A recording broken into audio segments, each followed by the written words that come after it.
Oui, on parlait hier peut-être de la chose à la fois la plus évidente, c'est-à-dire pourquoi, enfin, comment on fait, plus évidente dans le sens on s'est incarné pour apprendre à vivre en paix avec nos proches. Ça, c'est vraiment quelque chose qui revient souvent dans les expériences de proches morts.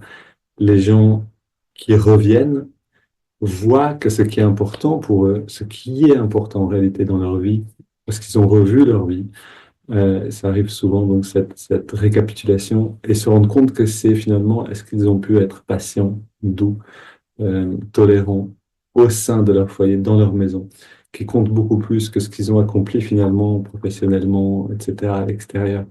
Et donc, c'est quelque chose qui est central pour nous tous. On est ici pour apprendre à vivre en paix les uns avec les autres et vraiment d'abord avec nos proches. Un ami astrologue disait, notre famille, c'est ceux avec qui on a le plus de karma à travailler.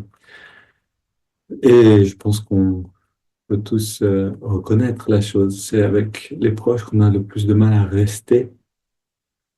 euh, à rester tranquille. Et c'est là justement où on travaille. Donc, ce que je vous ai lu hier et ce que je vais vous dire aujourd'hui, toujours, c'est un texte de Yogananda, de ses préceptes, donc les principes spirituels à appliquer dans notre vie. Et donc, ce que je vous disais hier, ce que je vous lisais hier, je vais le relire un petit peu, juste la fin.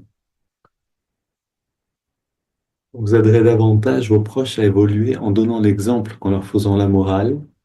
Trop souvent, des relations profondes se dégradent en querelles amères, faute de compréhension mutuelle. Et votre plus grand défi spirituel se trouve dans votre capacité à maintenir votre paix intérieure au sein même de votre foyer.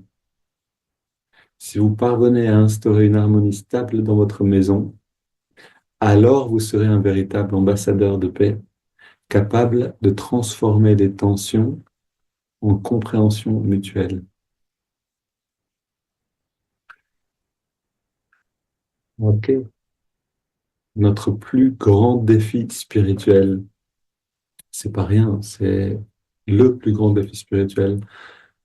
Est-ce qu'on peut vivre en paix chez nous avec nos proches? Et il va plus loin. Si vous parvenez à instaurer une harmonie stable dans votre maison, donc c'est pas seulement, euh, on a besoin d'instaurer ça en fait. Ça va pas venir tout seul. Ce qui vient tout seul, c'est les manifestations de nos réactions émotionnelles. Ce qui va venir, si on fait l'effort de le faire venir, si on l'instaure littéralement, si on parvient à l'instaurer, c'est cette harmonie qui va nous transformer en fait en ambassadeurs de cette paix intérieure et nous donner cette capacité à transformer les tensions en compréhension mutuelle. Dans le monde, on a d'abord besoin de le faire à la maison. Alors on continue et on écoute comment remplacer les réactions négatives par une attitude positive et bienveillante. Dissiper la discorde en éveillant ce qu'il y a de meilleur en vous. Tac, tac. Remplacer les réactions négatives par une attitude positive et bienveillante. Dissiper la discorde en éveillant ce qu'il y a de meilleur en vous. La discipline, la maîtrise de soi, la bienveillance et la retenue verbale sont des forces qui vous confèrent un puissant charisme. Votre foyer peut être un havre de paix ou un enfer, un lieu de tourmente. Tout dépend de votre approche. Alors, ici, euh, ce qu'il nous dit aussi, Yogananda, c'est qu'on a besoin de remplacer. C'est-à-dire, c'est pas quelque chose qui va se faire tout seul. On a besoin de voir les réactions négatives et de les remplacer consciemment par une attitude. Et il dit pas ici par une réaction positive, il dit par une attitude positive et bienveillante. C'est-à-dire littéralement revenir à la source. On sait que des attitudes naissent les pensées, des pensées naissent les actions, la qualité des interactions. Donc, voir les réactions négatives en nous, première chose, est-ce que je peux voir ou si je vois pas, je peux pas. Je suis simplement dans l'inconscient. Dans ce cas-là, j'ai besoin d'aller dans le silence. Il n'y a que par le silence que je vais, en faisant un vœu de silence. En fait, c'est pour ça que le vœu de silence dont il va nous parler juste après, euh, est si fort. C'est que il nous force à devenir conscient. Alors que d'habitude, on va dans la réaction et en étant identifié à notre émotion, on est perdu dans l'inconscient. On est la tête sous l'eau, en fait. Donc, comment est-ce qu'on pourrait voir qu'on est la tête sous l'eau si on est toujours la tête sous l'eau? Et donc, c'est ce qu'il nous dit, je continue un petit peu. Une autre loi essentielle du comportement humain, c'est de savoir s'abstenir de parler à certains moments, non par frustration, mais par sagesse. Là, il y a une grande différence, en effet. Celui qui agit mal en est souvent conscient au fond de lui. Si vous le confrontez, c'est-à-dire si vous confrontez quelqu'un qui agit mal, si vous le confrontez trop directement, vous ne ferez qu'attiser sa colère. Respectez son besoin de se calmer sans chercher à forcer le dialogue. Les émotions négatives sont contagieuses. Mieux vaut laisser une personne troublée retrouver son équilibre plutôt que d'entrer dans son tourbillon. Ok, je pense que si on voulait apprendre quelque chose par cœur, ce serait celui-là. Il y a vraiment tout à l'intérieur. Donc, une loi essentielle, parce que oui, c'est de savoir s'abstenir de parler à certains moments. Et ici, c'est important, non par colère, parce que là, je veux dire, si on est en colère, on arrête de parler, c'est mieux que de continuer de crier, ok? Mais si on peut s'arrêter de parler avant que la colère vienne, avant que la frustration soit là, par sagesse, d'une certaine manière. Oui, c'est vraiment de la sagesse de s'arrêter de parler quand on n'irait pas dans la bonne direction en parlant. Euh, à ce moment-là, le calme qu'on va pouvoir garder à l'intérieur de nous va devenir contagieux, va aider l'autre, en fait, à retrouver son propre équilibre. Et c'est pas évident. C'est peut-être une des choses les plus difficiles, c'est l'autre vient nous voir avec un besoin de parler, ou peut-être un besoin affiché de parler, alors qu'à l'intérieur, elle aurait besoin de calme et de se retrouver et d'être en silence, mais elle va peut-être demander de parler. Et nous, on a besoin de voir. Et c'est peut-être nous qui allons vers l'autre en disant, j'ai besoin de parler. Et en fait, on est tellement à côté de nous qu'on a d'abord besoin de retrouver un petit peu un centre, retrouver, nous recentrer dans le calme et le silence. Et là, l'autre peut devenir pour nous un appui euh, fort, c'est-à-dire vraiment une aide en disant, en ne répondant pas, gentiment, mais en disant non, pas maintenant. Alors, il y a des moyens de le faire. Euh, une manière que j'aime beaucoup, c'est d'écrire. Euh, parce que écrire, ça ralentit la communication. Si on parle, on parle. C'est-à-dire, on est déjà tombé dedans. Si on dit non, mais attends, là, c'est pas le moment. Il faut rester en silence. Non, là, on est déjà dans cette énergie où on se laisse un petit peu déborder par l'émotion. Mais si on écrit, je sens que je dois rester en silence. Le temps d'écrire une phrase, déjà, nous permet de nous recentrer pendant qu'on écrit. C'est-à-dire qu'on est ralenti dans la communication et ce ralentissement nous aide énormément nous-mêmes. Il peut nous aider en fait à sentir si c'est juste ou non de rester en silence. Quand on écrit, je sens que je dois rester en silence, désolé, tu voudrais parler, mais ça va nous faire du bien, je crois, si on prend le temps d'écrire ces phrases, on va sentir à l'intérieur, en l'écrivant, si en effet ça nous porte, ou si en fait c'est pas la bonne chose et qu'il faut vraiment parler maintenant. C'est-à-dire il y a vraiment un grand gain en fait d'écrire dans cette manière de ralentir. Alors, euh, il y a aussi une chose liée à ce que nous disait Galantin un peu plus haut, c'est remplacer les réactions négatives par une attitude positive et bienveillante, ça demande littéralement d'avoir préparé le terrain. Euh, Ça va être très difficile, simplement en ayant l'intention de changer. La prochaine fois qu'un tel vient me parler de cette manière, au lieu de m'énerver, je vais juste être calme. C'est bien de vouloir ça, mais c'est une intention.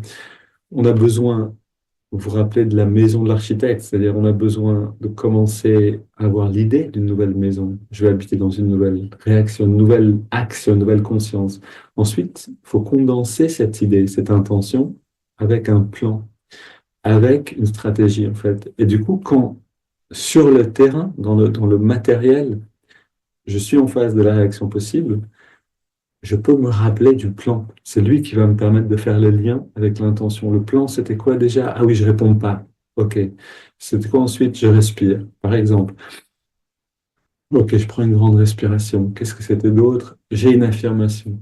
OK. Et ensuite, si c'est trop d'émotions, je sors et je suis seul. Et ça, c'est la dernière chose. C'est-à-dire, ce que nous dit aussi Yogananda, c'est les émotions négatives sont contagieuses. Mieux vaut laisser une personne troublée retrouver son équilibre plutôt que d'entrer dans son tourbillon. Ça veut aussi dire pouvoir s'extraire. Comme la petite Thérèse, donc Sainte Thérèse de Lisieux, qui un jour va se faire gronder par une supérieure et elle s'enfuit avant même que la supérieure puisse la gronder. Et en fait, elle voit que c'était juste. C'est-à-dire, elle s'assoit ensuite sur les marches d'un escalier toute seule quelque part. Sa supérieure, donc elle est dans un monastère, hein, n'a pas eu le temps, ne peut pas lui courir après, elle est beaucoup plus âgée. Et donc, elle se retrouve à respirer toute seule sur les marches de l'escalier. Et là, elle sent, oui, c'était juste. C'est pas une fuite, c'est reconnaître ma limite. C'est-à-dire, si elle était restée et qu'elle s'était fait gronder, elle aurait réagi intérieurement. Elle aurait sans doute eu la tentation de répondre, de vouloir se justifier, de dire que c'était pas elle la coupable, etc. Et là, elle a pu échapper à tout ça. Et nous aussi, on peut, et on devrait, en fait, souvent, Acha nous en parle aussi d'ailleurs, quelquefois, c'est une grande victoire de partir en courant. Ça peut paraître un petit peu paradoxal, mais oui. C'est pas fuir l'autre, c'est fuir une émotion, c'est-à-dire fuir une réaction intérieure qui serait finalement inévitable. Ok, terminé. Allons dans la méditation. Assez parlé. Prenons une grande inspire. On garde le dos bien dressé et on expire naturellement, relâchons bien toute tension. Et encore une fois. On va atteindre l'état de détente et d'immobilité, en fait l'intériorité la plus profonde en trois respires. Une dernière. Inspire, expire. Lentement, profondément, on expire et on sent qu'on est complètement détendu.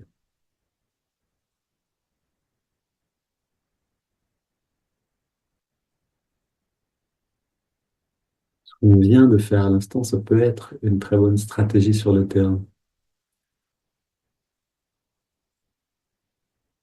Ok,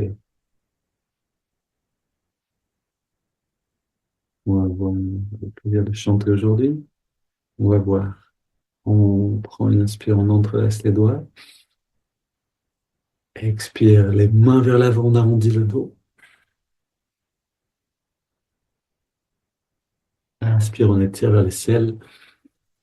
Expire, on se penche vers la gauche. Inspire, on étire vers le ciel. Expire, hop là, on étire vers la droite.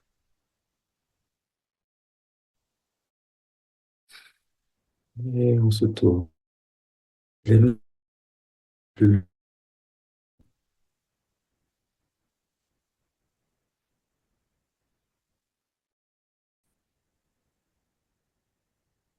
Inspire, on étire vers le ciel. Tourne.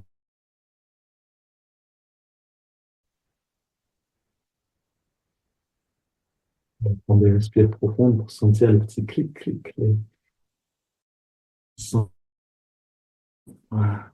Et on centre, on pose les mains derrière. On ouvre la poitrine.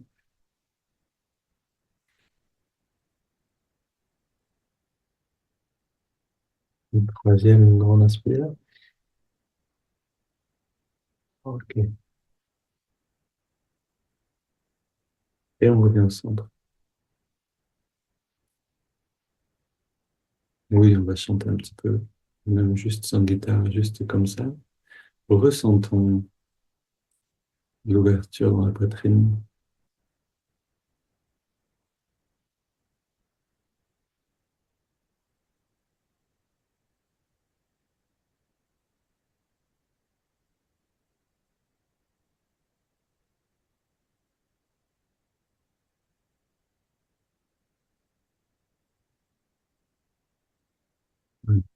J'aurais bien aimé chanter ce qu'on chantait hier, c'était beau, Jocelyne. Qu'est-ce qu'on chantait? J'arrive plus à me rappeler. Tu pourrais juste me le rappeler? Sors de l'obscurité, Ouais, ô ok. mer. Génial. Merci beaucoup. Alors, avec une respiration profonde, on envahit l'espace de la poitrine. On va être là, orienter les sentiments vers l'œil spirituel, donc vers le divin, de par l'attention, l'intention et aussi par le chant. Et allons-y. Sors de l'obscurité, ô mer, baigne-nous dans ta lumière, remplis-nous de lumière. Sors de l'obscurité, ô mer, baigne-nous dans ta lumière, remplis-nous de lumière. Sors de l'obscurité, ô mer, baigne-nous dans ta lumière. Sors de l'obscurité, ô mer, baigne-nous dans ta lumière, remplis-nous de lumière. Sors de l'obscurité, ô mer, baigne-nous dans ta lumière, remplis-nous de lumière. Sors de l'obscurité, ô mer, baigne-nous dans ta lumière, remplis-nous de lumière. Sors de l'obscurité, ô mer, baigne-nous dans ta lumière. Sors de l'obscurité, ô mer, baigne-nous dans ta lumière, remplis-nous de lumière. Sors de l'obscurité, ô mer, baigne-nous dans ta lumière, remplis-nous de lumière. Sors de l'obscurité, ô mer, baigne-nous dans ta lumière, remplis-nous de lumière.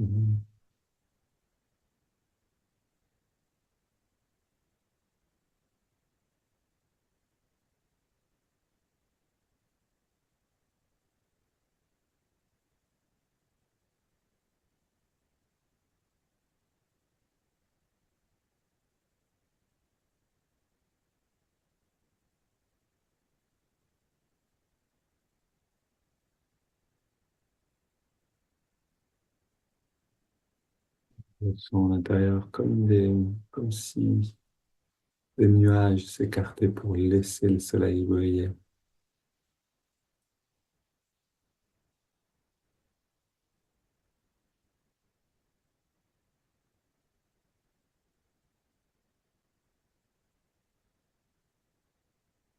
Mhm. Avec cette même qualité, c'est ça maintenant qu'on veut, c'est apprendre, une fois qu'on a généré une certaine énergie, à la conserver, à la garder en nous. Maintenant, une douzaine de respirations profondes.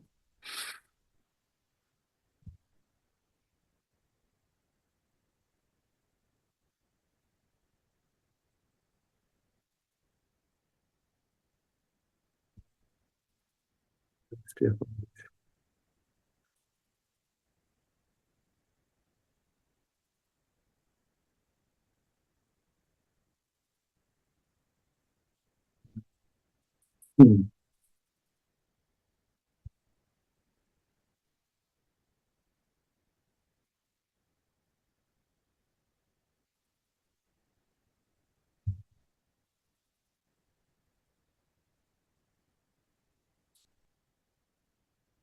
Inspire lentement, très lentement.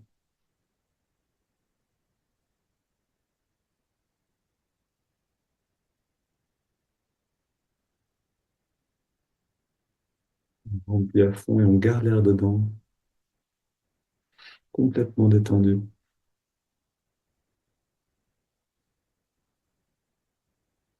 Puis on expire en laissant l'air sortir, en s'abandonnant maintenant à toutes ces sensations qui vont émerger. On arrête de respirer quelques instants.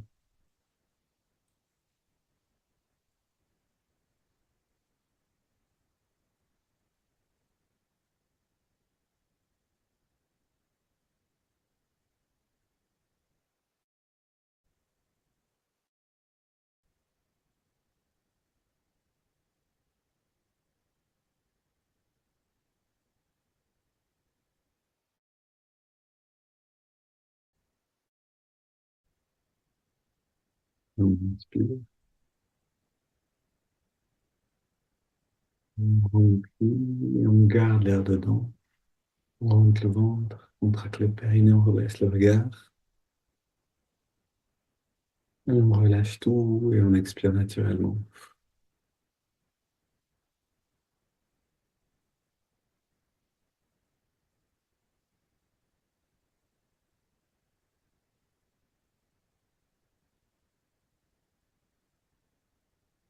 De l'obscurité aux mains.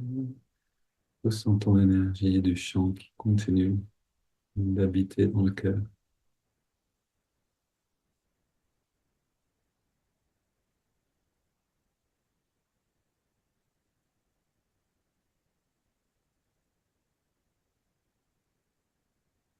On une double inspiration par les narines. On garde l'air dedans, on contracte tous les muscles en serrant les poings. Une double expire, on détend tout. Et on recommence.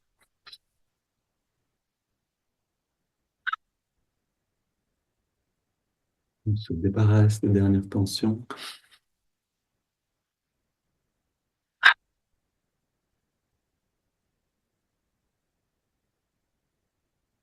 On reste très détendu, très immobile. Accueillir justement pour accueillir cette vague. Comme un surfeur qui reste tranquille pour laisser la vague venir et, et justement aller avec la vague. On va avec cette vague de bien-être qui est causée par tout ça. Cette vague, on va l'amener vers le haut, toute cette énergie, vers les spirituels. On inspire lentement par les narines, ressentant l'énergie qui monte. C'est parti.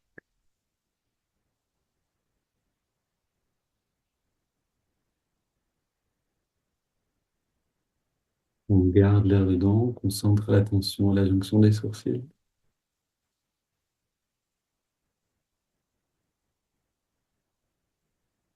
Et puis on expire tranquillement, on sent le rayonnement de bien-être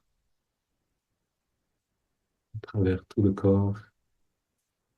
Et à nouveau, on inspire.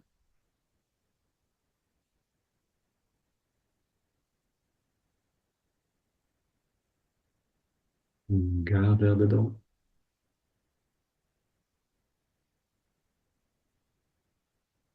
Et expire.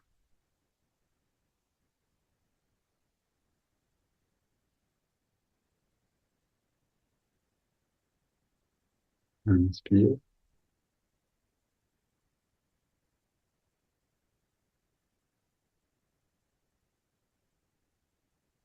Maintenant,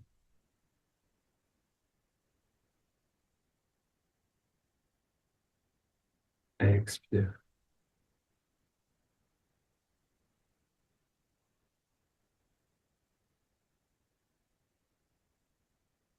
Inspire. Changeons. Sentons vraiment le changement petit à petit. Garde.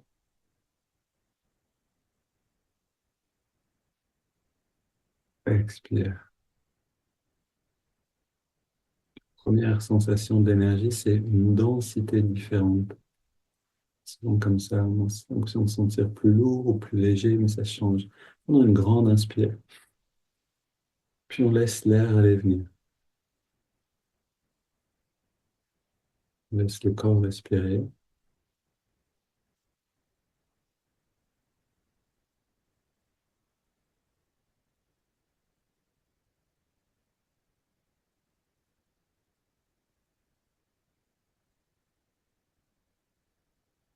Une dernière fois, on peut se rappeler le chant juste intérieurement,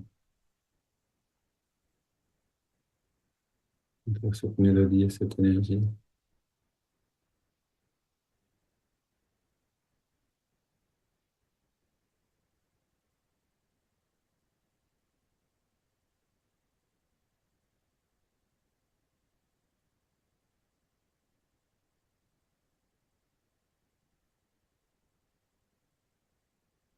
Mhm. tous ces ingrédients qui sont rassemblés en nous, on peut entrer dans la phase de concentration en la gardant nutritive. On amène l'attention dans les narines.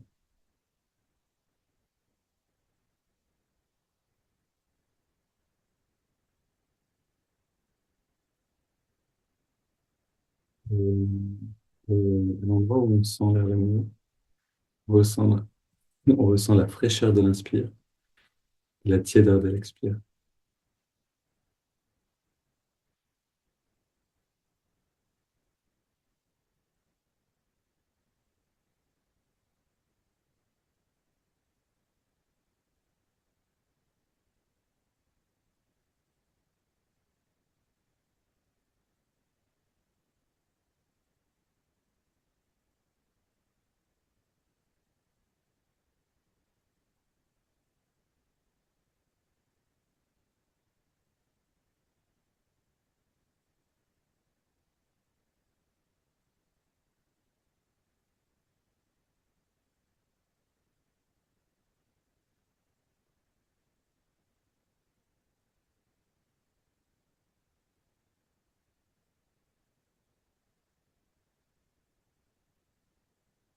Le goût de nectar du souffle. On entre dans le plaisir de la respiration.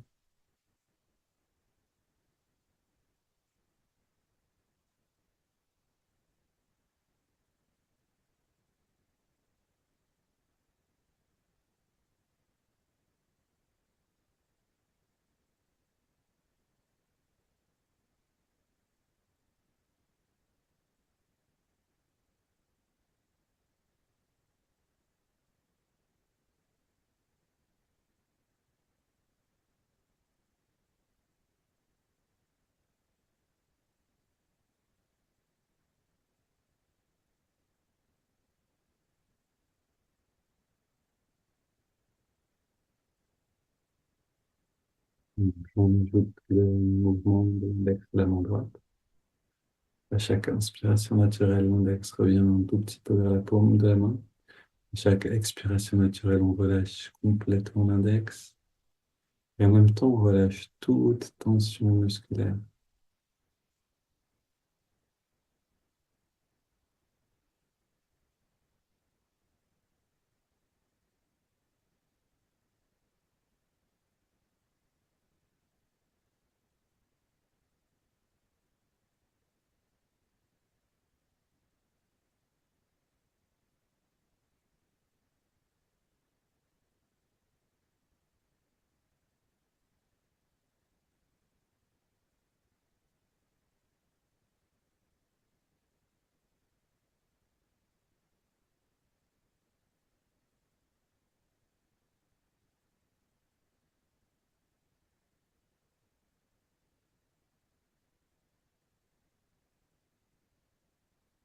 Et comme on a goûté au souffle, on goûte également à la détente, à la profondeur du bien-être qui est là.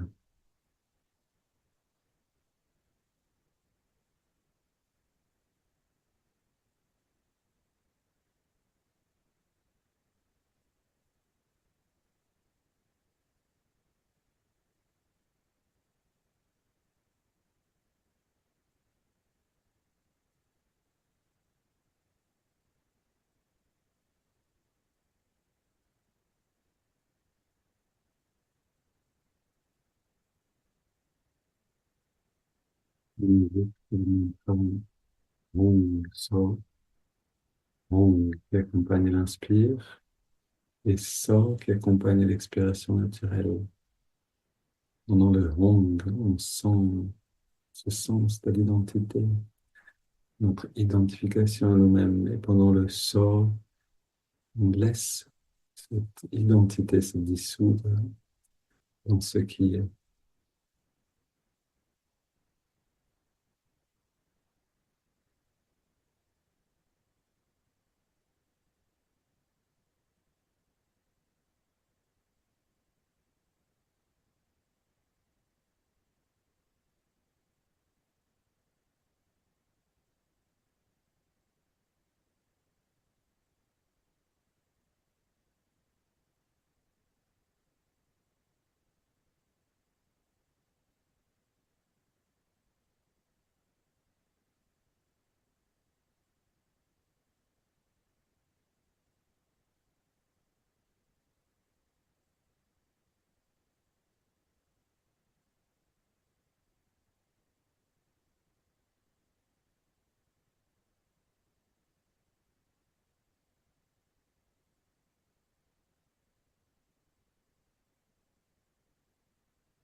vers la transformation de la perception petit à petit.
Une inspiration profonde.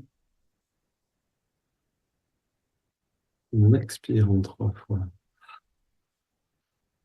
Quelques instants sans respirer après l'expire.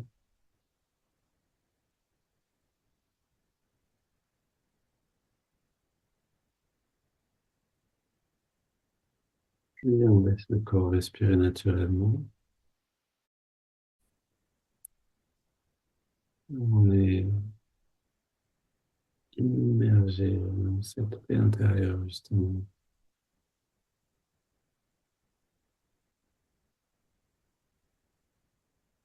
On a une lumière qui part de la frontale, qui remplit tout le corps, qui s'intensifie naturellement.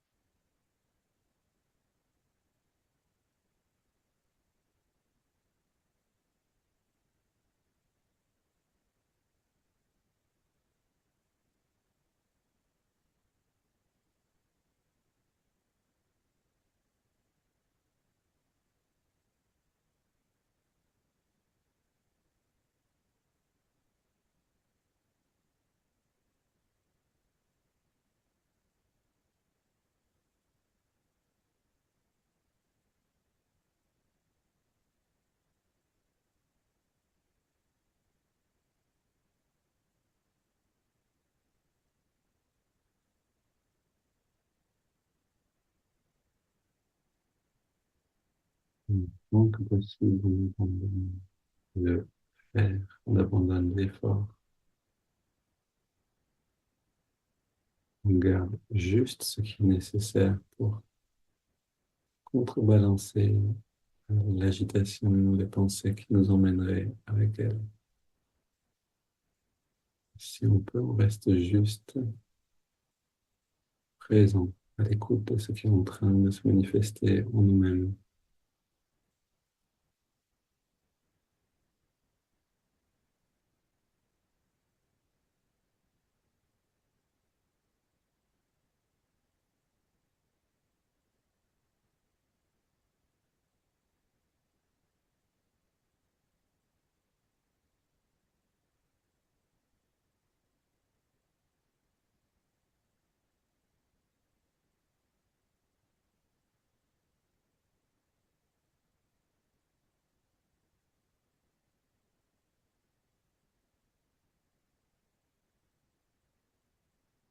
En fait, lumière remplit, sature toutes nos cellules, alors on la rayonne, on la laisse déborder vers le monde.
se nourrit de cette qualité pour l'emmener avec nous dans la journée.